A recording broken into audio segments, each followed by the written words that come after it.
করে দেওয়ার জন্য। আমি শেষ নিবেদনে যাচ্ছি। এটা প্রেমের কবিতা।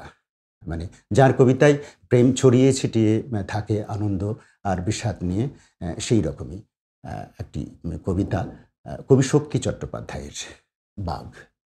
মেঘলা দিনে দুপুরবেলা যেই পড়েছে মনে, চিরকালীন ভালোবাসার বাঘ বেরোলো বনে।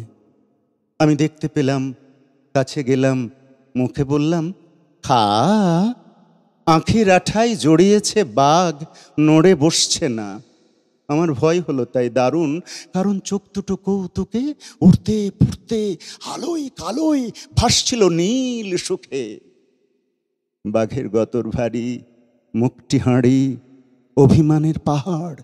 আমার ছোট্ট হাতের আঁচড় খেয়ে খোলে রূপের বাহার। মেঘলা দিনে দুপুর বেলা যেই পড়েছে মনে, চিরকালীন ভালোবাসার বাঘ বেরোলো বনে। আমি দেখতে পেলাম, কাছে গেলাম, মুখে বললাম খা। আঁখির আঠায় জড়িয়েছে বাঘ, নড়ে বসছে না। পূর্ব দাদা ভীষণ ভালো থাকুন, কবিতায় থাকুন, আরো নতুন কিছু সৃষ্টির অপেক্ষায় আমরা থাকলাম। কথা ও কবিতা আজকের মতো এই পর্যন্তই। ভালো থাকবেন, কবিতায় থাকবেন। নমস্কার।